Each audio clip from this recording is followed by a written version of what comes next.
Toronto is on the brink of massive change. In the coming years, the city will see the construction of the two tallest residential buildings in all of Canada, the largest waterfront transformation, and new subway lines that will completely reshape the urban landscape. How will these mega projects transform Toronto, and what can residents expect? Let's find out. The Toronto Waterfront Project is the largest urban redevelopment program in the history of Toronto. It involves the transformation of nearly 800 hectares of waterfront land along Lake Ontario, former port and industrial areas that had been isolated from the city center for decades by infrastructure and transportation corridors. The initiative has been underway since the early 2000s through the Public Development Corporation Waterfront Toronto, with participation from the Government of Canada, the Province of Ontario, and the City of Toronto. Total public investment across various phases amounts to several $billions, while the overall economic impact and private investment are estimated in the tens of billions. The key objective has not been simply to build new housing, but to comprehensively redesign the waterfront environment. In neighborhoods such as East Bayfront, West Donlands, and the Portlands, a new street network is being created, along with parks, public spaces, and social infrastructure. One of the central components is a large-scale flood protection program in the Portlands, valued at approximately $1.25 billion, which includes rerouting the Don River and creating a new naturalized river mouth and floodplain. This enables the development of dozens of hectares of land that were previously designated as flood risk areas. The project is guided by principles of sustainable development, energy-efficient buildings, district heating and cooling systems, and prioritization of public transit and walkability. Tens of thousands of residential units and jobs are planned. The Toronto Waterfront is viewed as a long-term investment in the city's structure, an effort to reconnect downtown Toronto with the lake, enhance resilience to climate risks, and establish a new model for redeveloping former industrial lands. One Bloor West is one of the most prominent and widely discussed construction projects in modern Toronto's history. A development that will not only reshape the city's skyline, but also become an important landmark for Canadian architecture and urbanism.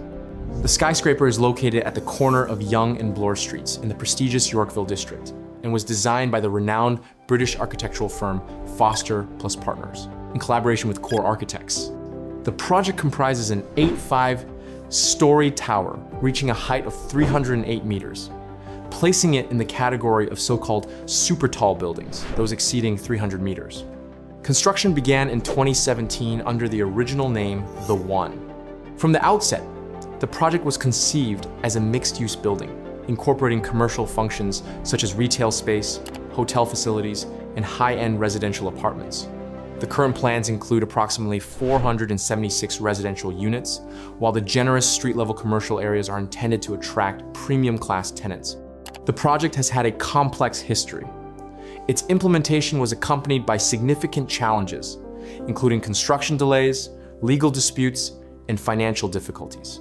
In 2023, the original developer encountered serious financial problems, and the project was taken over by the major Canadian development company, Tridel. In 2025, the project was officially renamed One Bloor West, while retaining its core design features and the intention to bring the tower to completion.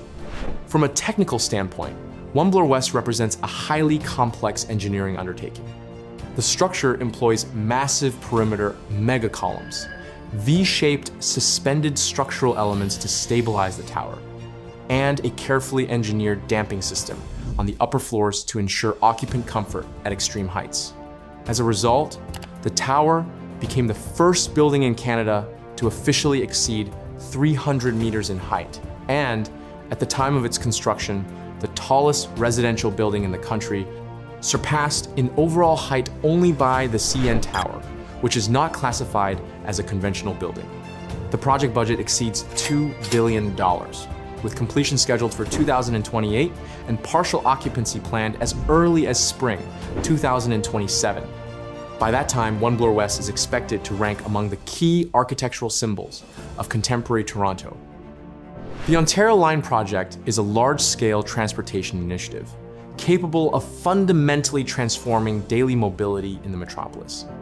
The Ontario Line is a new rapid transit subway line, approximately 15.6 kilometers long, running from Exhibition Place in the southwest to the Eglinton area in the northeast, connecting key neighborhoods through downtown Toronto.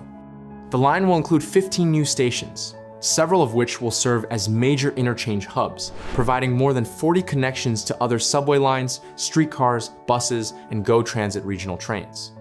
Construction of the Ontario Line began as part of the largest subway expansion program led by the provincial agency Metrolinx. The project is designed to address the growing demand for fast and reliable public transit, particularly in central Toronto, where existing lines are overcrowded and transfers can be time-consuming. It is estimated that an end-to-end trip on the new line will take less than 30 minutes, whereas comparable journeys today can exceed 1 hour by public transit. The total construction cost has risen to approximately 27 billion Canadian dollars. The Ontario Line will connect neighborhoods that previously had limited access to rapid transit, such as Corktown, Thorncliffe Park, and Leslieville, providing residents and workers with faster access to downtown and other parts of the city. The route will operate in a mixed profile.